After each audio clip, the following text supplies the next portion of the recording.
Science of Magic with Gwilda Wiyaka is largely an opinion talk show. All opinions, comments, or statements of fact expressed by Gwilda Wiyaka's guests are strictly their own and are not to be construed as those of the Science of Magic or endorsed in any manner by Gwilda Wiyaka, Relmar McConnell Media Company, its affiliated networks, stations, or employees.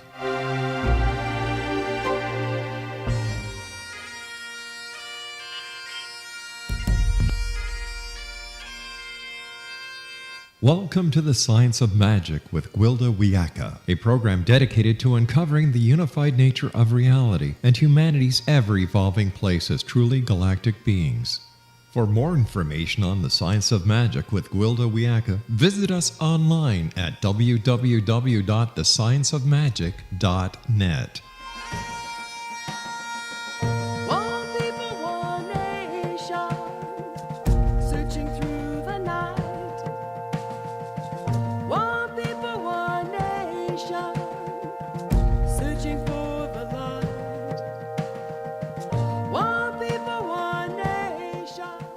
Welcome to the Science of Magic, a place where science and magic come together to transform fact into evolving truth. We're proudly coming to you through the ever-expanding X-Zone Broadcast Network, xzbn.net, and can also be found on our website, thescienceofmagic.net. I'm your host, Gwilda Wiyaka. This hour we'll be exploring authenticity. Not so long ago, someone very dear to me described himself as an open book. I've been pondering that as, in his case, there's more to the concept than meets the eye. While he is indeed very direct and honest, an open book, so to speak, the book is written in a language few understand: authenticity. While most of us would like to view ourselves as basically honest, we can only be as honest with others as we are with ourselves. Most of us have lost our true expression to guilt, shame, programming, and damage. We identify with the morass of patterns, defense mechanisms, triggers, and knee-jerk reactions. Our behaviors are designed around what we perceive others will want or is acceptable and therefore safe, rather than true expression. This reduces our individuality and multidimensionality, rendering us inauthentic and shallow. We don't relate directly to ourselves or each other, but pattern to pattern, defense to defense. We learn to get our needs met by reading and manipulating each other through our patterns in order to make our way in the world. This sad state of affairs has resulted from a spiritual illness, epidemic in modern society: soul loss. Don't get me wrong, we never lose our soul. What's being described here is a disconnection from our natural expression or frequency due to socialization, conditioning, programming, and/or trauma. This disconnection takes place at the spiritual realm or quantum field of the individual. When coming from our natural design, we draw to ourselves the things we need and repel that which is harmful. This occurs at the quantum level. When we disconnect from our natural expression, a polarity reversal results, repelling what we need and drawing in harmful experiences.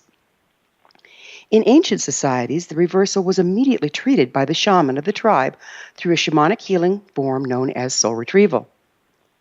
Shaman are frequency masters. They access the frequency their client is disconnected from and reflect it back to them, bringing back the client's natural expression and correcting the polarity reversal. Shamanism has nearly been eradicated worldwide. In the absence of shamanic healing, the damaged individual has no recourse but to develop defense mechanisms to field the damaging experience that they're drawing in.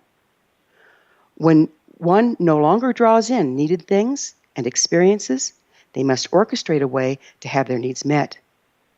When abundance no longer naturally flows to them, they have to manipulate it out of others. Doesn't that perfectly describe consumerism? When we're coming from defense mechanisms and manipulation rather than true expression, we are not authentic. Soul loss compounds itself, as negative experiences drawn in as a result of the original damage cause more disconnection, driving us further from our natural expression. The damage is handed down from parent to child for generations, thus the current state of affairs. We live in a time when true authenticity is virtually absent. Entire systems have developed around this global spiritual illness, and there you have it, one big modern-day polarized mess. Enter stage left, the Aquarian Age. an age whose frequency supports unity and authenticity. Due to this support, shamanism and many other spiritual healing modalities are experiencing a renaissance. Having worked shamanically for over 40 years, I've personally experienced innumerable soul retrievals and other shamanic healing forms. Through this process, I've become like my dear friend, an open book that no one can read, for it's written in the ancient language of the future, authenticity. Our guest this hour is certified Oneness Trainer Paula Rosenfeld, the author of The Oneness Blessing, How Diksha Can Help You Become Your Authentic Self, Heal Your Relationships, and Transform the World. After this commercial break, I'll introduce Paula, and together we'll explore the shamanic path back to authenticity, so don't go away. You're listening to The Science of Magic, thescienceofmagic.net.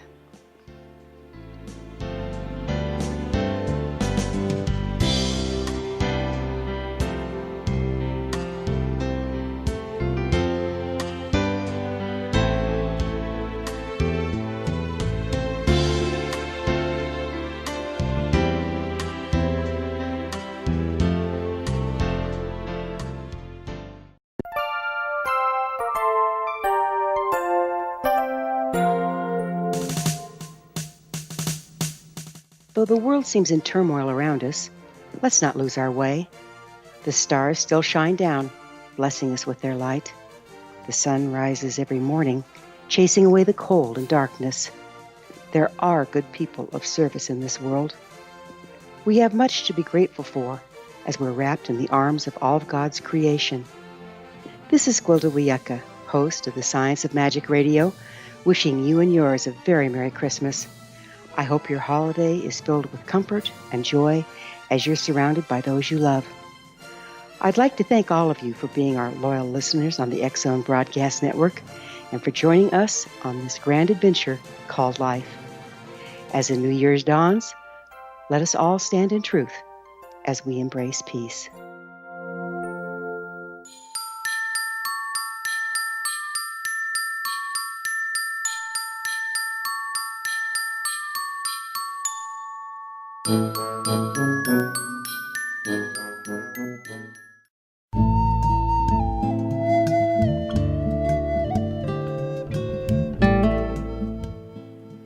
Welcome back. This is the Science of Magic, dedicated to unification and evolution of consciousness. I'm your host, Gwilda Wiyaka.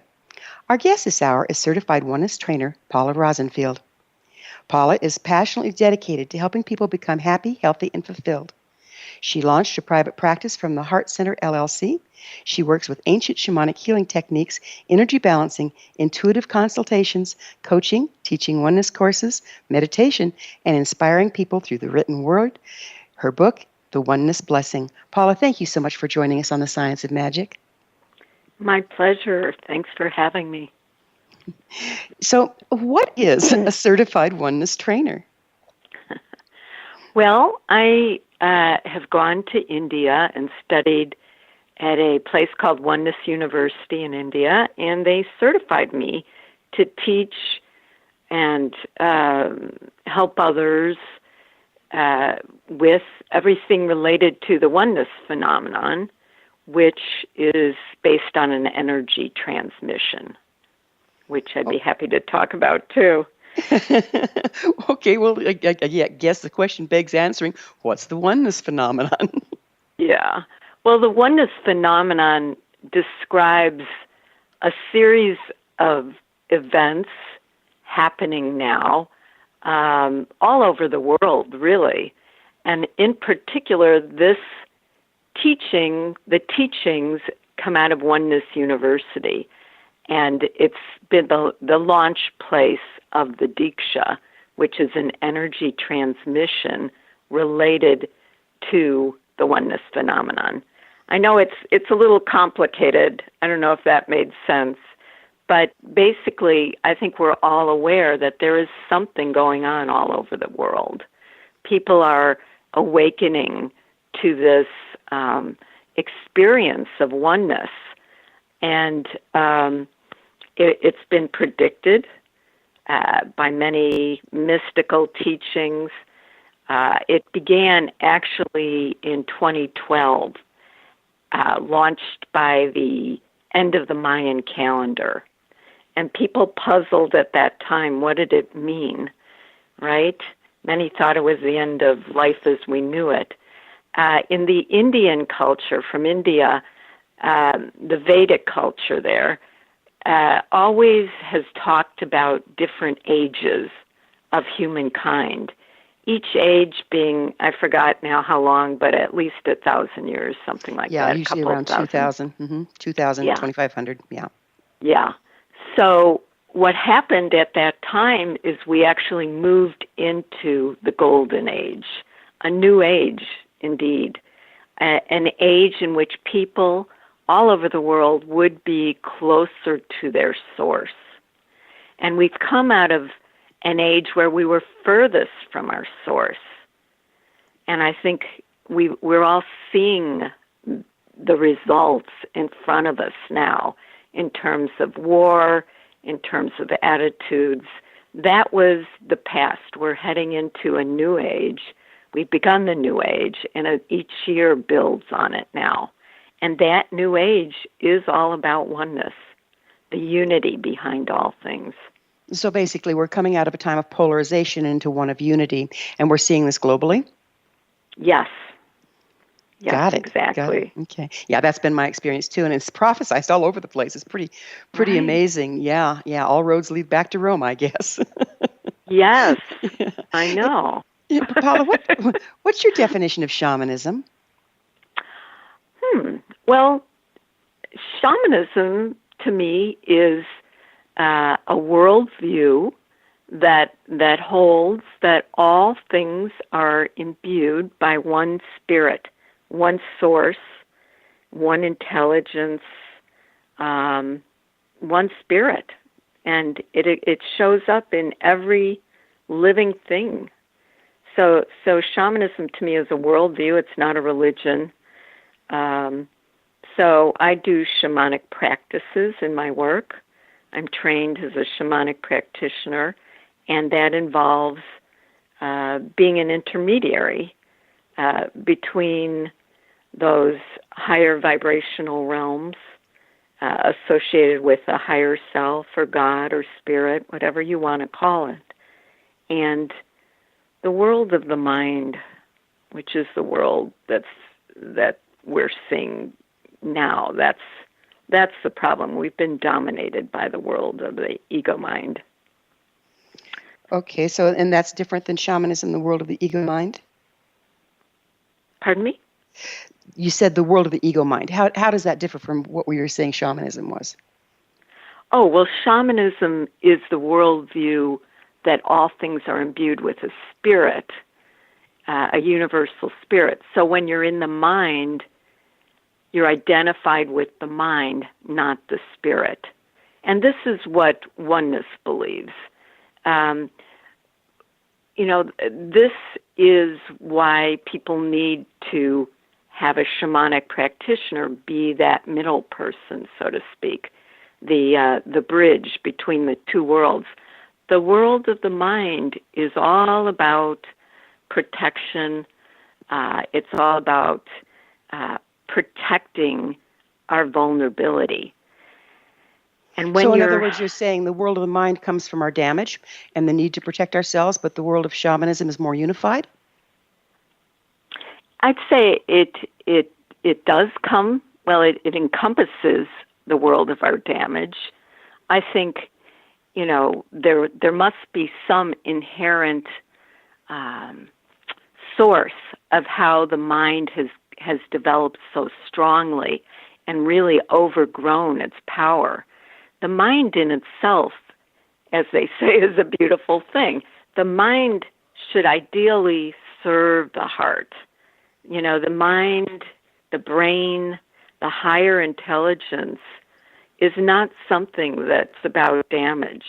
What the damaged part is what we do when we're emotionally wounded and make up stories in our mind that support our perspective. Got it. Yeah. So where'd you get your shamanic training? I trained with the Foundation for Shamanic Studies, Sandra Ingerman, and some of the other teachers associated with that. I studied Soul Retrieval with Sandra, about 22 years ago. And I've studied with other shamanic teachers as well from all over the world. Okay, so what do you see as the difference between the shamanism practiced by the ancients and what we're using today? I can only speak for myself, of course. I personally have incorporated many kinds of energy healing that I've been learning and practicing through the years. I've incorporated elements of what I've learned from the oneness phenomenon in my work on myself, and I practice a very ancient technique. The Foundation for Shamanic Studies largely focuses on North American shamanism, as opposed to some of the other shamanic organizations that teach South American shamanism. There's certainly, different blends of all of these things. I thought the foundation was founded by Michael Harner, who actually collected practices from all over the world and kept only what they had in common. Yes, but I'm saying the particular style that I learned is more North American in its ritual. For instance, the South Americans have certain rituals regarding mesas, creating mesas, and things like that. That's not what I practice. In fact, Sandra spoke to this recently in a talk she gave. Shamanism evolves. And so one thing she made note of is some shamans go in the direction of practicing ritual, and others go in the direction of working directly with light. So what I was surprised to hear her say that, but it did sort of help me understand the direction I personally have gone on and why I have been so attracted to energy transmissions like Oneness Diksha, because that's working directly with light. So there's different ways within shamanism that healers practice. They're all beautiful. Neither is any better than the other or whatever. I can only speak for myself, though, that I have incorporated a lot of the aspects of working directly with light and less about ritual in the work I do. Okay, so don't you think that ritual is designed to help access light? Isn't that the point? Oh, certainly. I mean, as you said, all roads lead to Rome. There's just certain ways of accessing it, and I certainly do ritual. I'm just saying there's different rituals per culture. Got it. And that's not something I'm heavily involved with. Okay. I'm working more with light in other ways. Yeah. So if you're working with light, and you're working with light that you got a transmission for, or an upgrade or an activation, and yet we're moving into a higher frequency time on the planet, that means the frequency is changing. It looks like we might be looking at apples and oranges if we're using the old format and coming into a new time. Could you speak to that? Well, I think healers practicing their craft are changing, evolving, and the collective consciousness reflects back to each healer what they need to go with their work. They're learning directly from the spirit world, the world of these higher vibrational frequencies. So I see it as an evolving situation on all levels. So how can you trust that the information you're getting is actually coming from the spirit world and not from your own judgment? How can I or can anyone? Anyone, sure. we have about half a minute, but we can pick it up on the other Okay. side if you get too long. Okay, how can you trust? Well, the way you do that is by deepening your own connection to what's sacred to you. That's the concise answer, and I'd love to talk more about that. Well, on the other side of a break, we'll have to go into it because I think it's a really common problem today is because we're all coming out of a darker time, it's kind of difficult to know if what we're hearing is just coming from our own judgments and damage or if what we're hearing is coming from spirit. So on the other side, Paula and I will return and discuss this. Paula and I will return to our discussion after this short break. We're coming to you through the land of leading-edge paranormal broadcasting, the X-Zone Broadcast Network. Don't miss the other fine shows and hosts on xzbn.net. You're listening to The Science of Magic, thescienceofmagic.net. I'm Gwilda Wiyaka. We will be back, so don't you go away.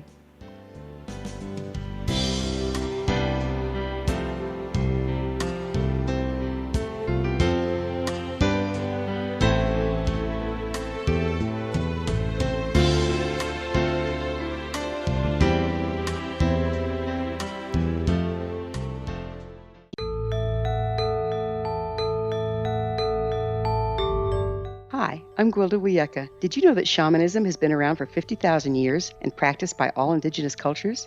These ancients understood there's more to healing and health than just the physical. All 4 levels, physical, emotional, mental, and spiritual, must be addressed in order for us to enjoy healthy, abundant lives. To find quality shamanic healing you can trust, you need look no further than Path Home Long-Distance Shamanic Healing Program. All Path Home practitioners have been trained and certified through Path Home Shamanic Art School, a Colorado State occupational school, and are handpicked, personally trained by me, Gwilda Wiyaka, to uphold the excellence of Path Home's long-distance program. Live abundantly. Schedule a shamanic session with me or one of my quality practitioners today. Call 303-775-3431 or visit findyourpathhome.com.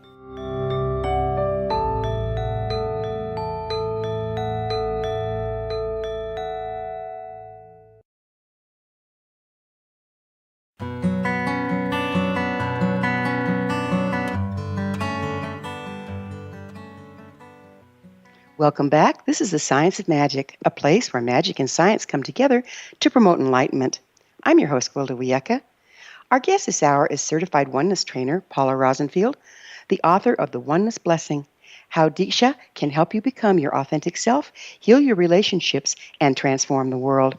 Paula, we were just getting into some fun stuff about how a person can figure out where their information is coming from. We have these ancient forms of shamanism, and yet you say you don't practice them particularly, and you have the training that you got as a oneness trainer. How can the average person figure out where they can go to find a way to access truth and spirit during these times of change? First, I just want to say I do practice the ancient forms of shamanism. I was just saying it's different in every region, so I don't necessarily practice what South American shamans practice. So I just want to set the record straight on that. I practice a very traditional form, which is culled from universal shamanism, as I was taught by Sandra Ingerman. Okay, so what makes that a traditional form? That seems to be our more New Age form. That came into being in this century, in this last 50 years, actually. Well, these are my teachers, and they studied and culled the universal ones. So, like I said, there's many forms. I didn't study with a particular indigenous shamanic healer from a certain region to do this. I studied with the Foundation for Shamanic Studies. But, your question about how can people trust? So how could I trust, right? How could I trust that the teachers I had were the right thing for me? And I think that's a relevant question for every single person who goes to another practitioner. And on the most outerest level, you're going to feel it. Either it's a yes or a no in your body, because the body doesn't lie. So sometimes when it's really obvious, you'll get a big no, right? Now, in terms of what I have personally benefited from in my oneness trainings is an ability to develop a very personal, rich, and intimate relationship to that which is sacred to me, my higher self or God or spirit, whatever you want to call it. It's that essence that we all have a relationship with. And that truly is the one thing we can count on to bring the right people into our life, to give us guidance, to heal us. We can get, in my belief, we can get everything we need from Source, from this one thing that we are of. What about, Paula, you were speaking about how the mind can deceive us, and yet we're a very mind-centered society right now. We've also come pretty disconnected from our bodies. A lot of people don't get this yes or no in their body. What can you tell them? How can you help them? Well, this is where the oneness transmission of Diksha. Diksha means blessing. It's an energy transmission, somewhat similar to Reiki, but it's got one purpose that's a little bit different. It's literally engineered to shift your neurobiological functioning of your brain, to shift into the frontal lobe, which is the area of the brain where there is a perception of oneness, of unity, and of the all that is.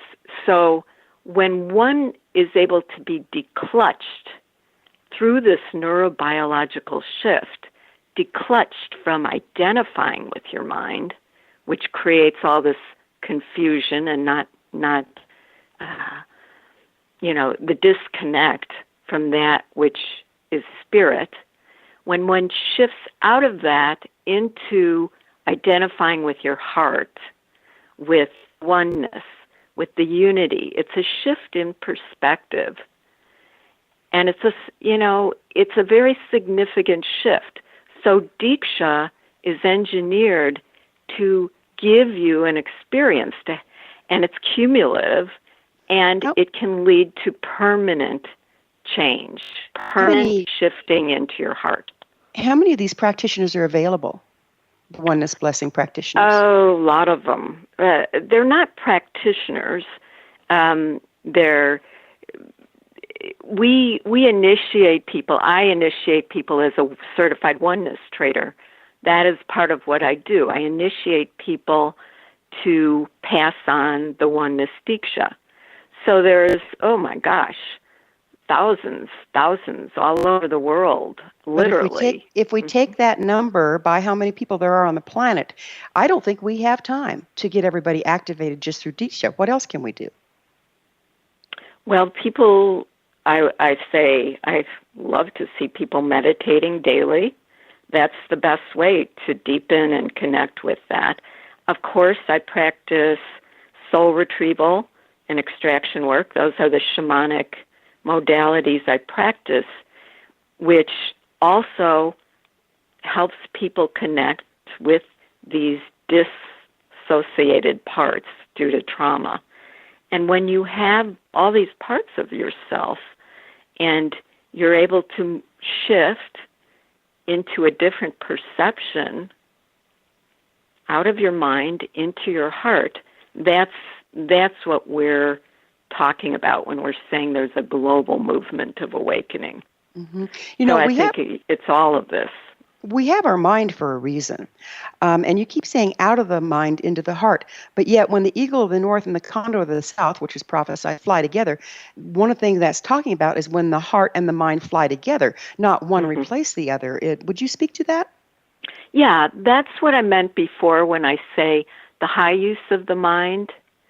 I mean, it's brilliant. We need our mind.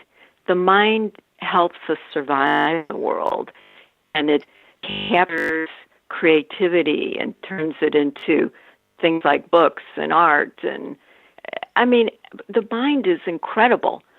But when the mind is in its expression of self-preservation and fear, which you might call the lower mind, for instance, that's the shift we're talking about. Yes, when the mind and the heart come together, but still I would say, this collaboration comes from spirit. This is of the heart. This is of love. This is of unity, seeing the unity. So when the mind sees the unity and the heart's experiencing the unity, that's awakening. So you use a shamanic journey, a trance, to do your work. Is that correct? Yeah. To do your shamanic work. Would you mind describing exactly what that is? Sure. This is the traditional shamanic way of connecting with the world of spirit. You're listening to a repetitive drum beat. You're calling on a guide to help you move into this dimension of higher mind, of heart. You're moving into a state of consciousness where creativity is more abundant and guidance flows, and you're really connecting to the essence of life. It's, what you're saying so far is kind of esoteric for most people. Can you bring it down to something we can understand? What are the nuts and bolts? Well, if you're going to go on a shamanic journey, it's great to do it in a group, number one. I think it's easier for many people, particularly in the beginning of journeying. You go in a group. The leader of the group, whether a shamanic practitioner or someone else who is able to do this, calls in the spirits of the different directions, which are, they're going to be also a little different depending on which region of the country, of the world.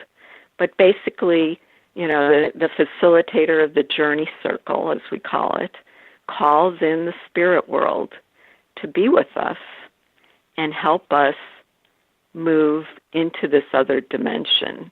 Okay, well, we have to back up again. What are the spirits of the directions?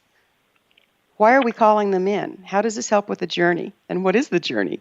Well, this is where you get into traditional shamanism. The journey I just explained, I think. The journey is moving out of the state of the rational mind, the everyday mind that's busy trying to figure out how to pay your bills and do all this. And you're calling on a higher power. Now, in shamanism, different cultures have different guides that represent medicine. And I know many of your listeners probably know this since you're a shamanic practitioner and teacher. So this, this is going to be a little bit different for each culture, but basically the medicine comes through beings that are sort of archetypes. And that's why shamanism is all over the world. You'll have them in the form of gods and goddesses. You'll have them in the form of animals. You'll have them in the form of beings that look like your neighbor next door, or light people, or angels, avatars. They could be people like Buddha. Do they just show up on your doorstep? Where are these things coming from? They show up in your inner world. So you lay down, you begin to listen to this drumming. The drum beat actually slightly alters your brain waves. It puts you into an alpha state or a theta state of the brain. It's actually alpha? Okay. And, I've heard different opinions on that. And then, well, I've done a lot of studies, actually. I'm a preceptor for the University of Colorado School of Medicine, and I've had a lot of medical studies done on what happens to brainwaves when you go into journey. It's very consistent and it's very measurable, which is really fun. Okay.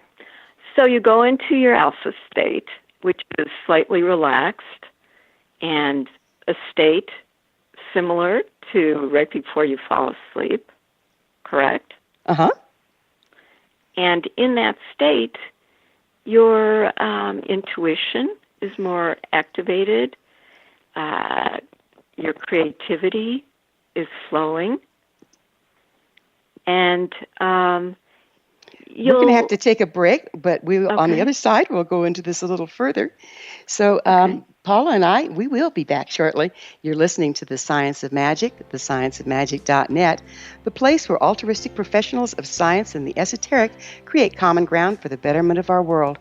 We're brought to you by the leader in paranormal, spirituality, and alternative health programming, the X-Zone Broadcast Network, xzbn.net.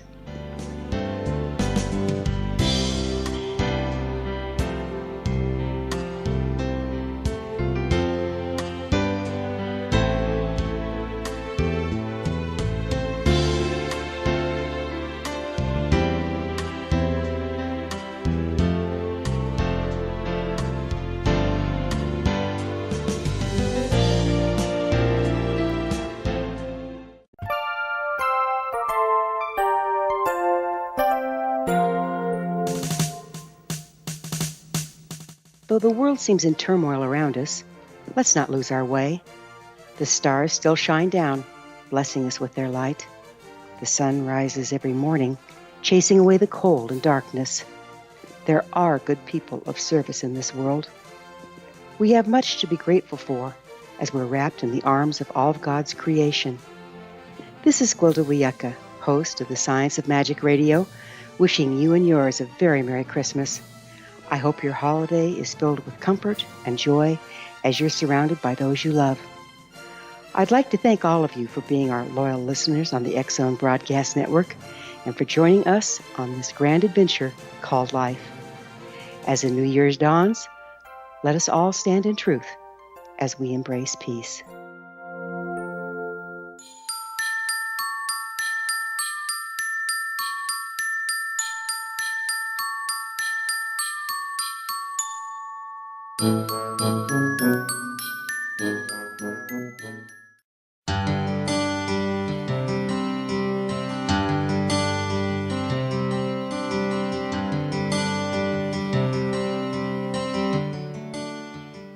Welcome back. This is the Science of Magic, bringing together gifted people of service to the world. I'm your host, Gwilda Wiyaka.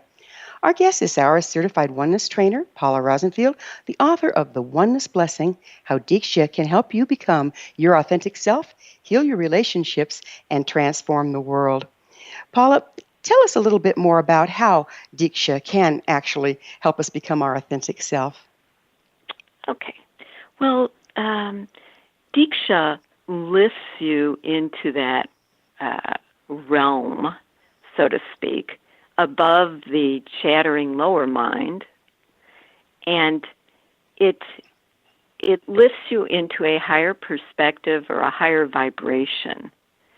And over time, being in that higher vibration, you begin to have heightened self-awareness. So the self-awareness allows you to see your conditioning. It allows you to see many things that show up in the reading you read at the beginning of this. Acting out of being triggered, acting out of your conditioning and fear. So as you become more self-aware and notice these things about yourself and accept these things in yourself, there's a transformation that occurs. What is not real, in other words, the conditioning, the reactivity, lessens, falls away. Insight is the big healer here. Insight is what brings on authenticity. Okay, that makes perfect sense. So it sounds to me like the process requires a lot of personal processing. Is that accurate?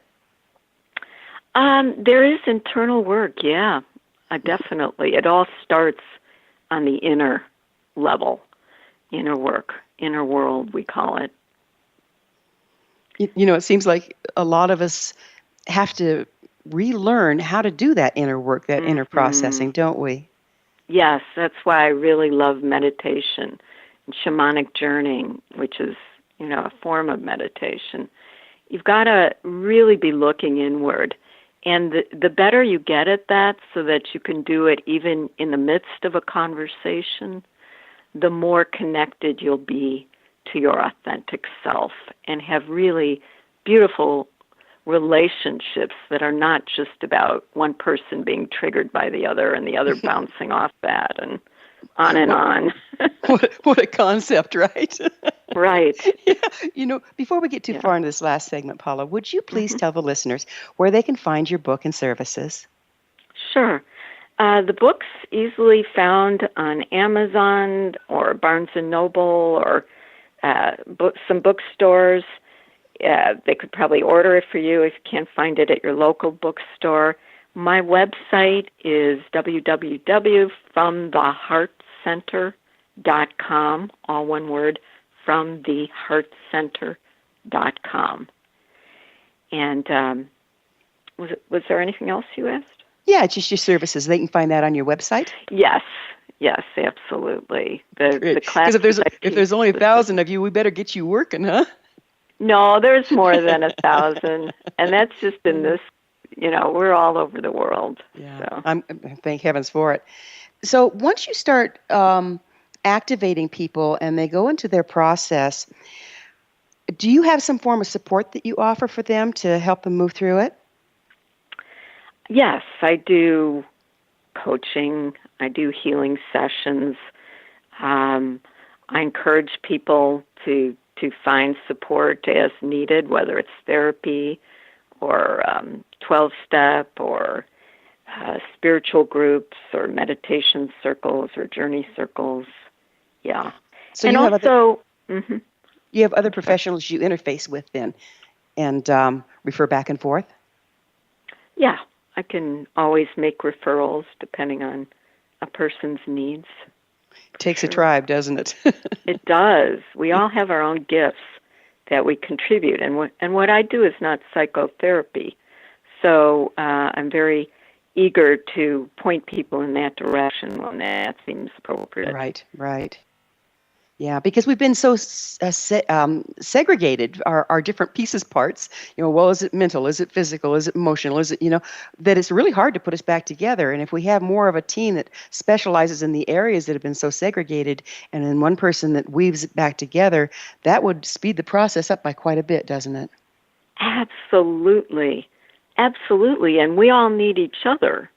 What, for instance, working with energy does that, say, some intellectually based practice can't do is it'll increase the speed of shifting. When you put energy plus teaching together, that's where people can really make leaps.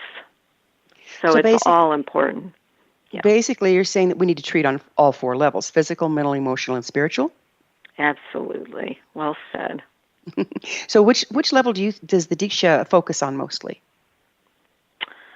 Well, I would say the world of spirit, because honestly, that's where it all starts, right? It starts as energy. We are energy. And then it fans out, each level builds on what was the root at the spiritual level or the energetic level. So the physical level is the outermost manifestation of what started at the energetic level. So it's the slowest moving, the slowest to break out into ill health, and the slowest to recover, right? Yeah, and as we say in the shamanic world, sometimes you need physical medicine. Don't just rely on working at the energetic or spiritual level when it's manifested in physical form. All right, we have to support. Yeah. Yeah. So we talked when we started the program about how these times are unprecedented. We're moving into higher frequency time that that supports unity. Do you think everyone will transform, or just some of us? I think eventually everyone will. It's going to take a while, though. It's just the fact. if, I don't know how long it's going to take, but awakening can move fast or it can move slower depending on many factors, one of which is the collective itself. It's that 100th monkey thing. Because as more and more people move into a higher vibration, there's a quickening that happens for everyone. And that we can't quite predict, right? We're sure seeing it, though, aren't we? I'm just really heartened with the lovely guests like yourself that are bringing this into the world now at this time when it's so needed. Thank you. Yeah, thank you for all you're doing. Oh, my goodness. Yeah. Would you mind telling us just a little bit about your awakening? Sure. My studying at Oneness University, I was there for a month, and I went through a lot of inner work. And it was at that point in India where I had a neurobiological shift in my brain. It was very palpable for me, and so that was my way. It doesn't have to be like that. You don't have to go to India. Many, many, many people all over the world are awakening now. And it might be gradual. It might be sudden. For me, I felt such a huge shift that it was like before and after pictures, Afterwards, I felt so much in the flow of life. Things happened, things came to me, insights, people entered my life. That is part of what happens with awakening. You get in the flow of life, and it's marked by synchronicity and miracles. And I've had many miracles. I've had health miracles. I've had healing of relationship miracles. I've seen more abundance come into my life. Really beautiful things, and particularly much more joy, because joy is our natural state. So this is what the shift into awakening does for people. It brings you into a state of quiet. Your mind, the chattering of your mind is quiet, and what replaces that is just a sense of joy, not connected to what's going on in the world. Yeah, I'm not going to say that I'm there completely by any means. I mean, I get upset. I feel pain at times. What happens is it moves more quickly through you. You don't stay stuck.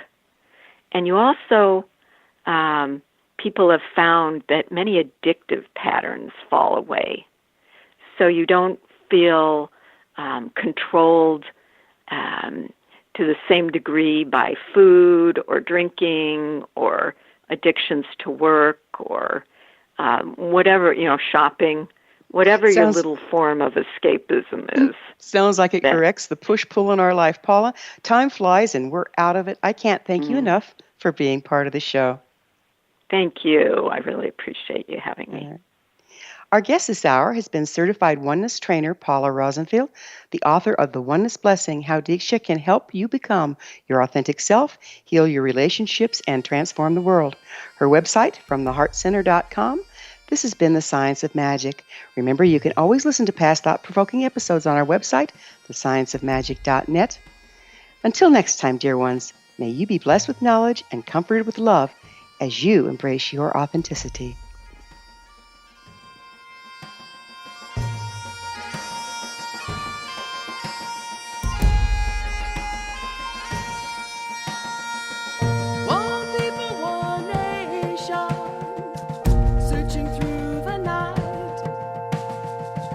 One people, one nation.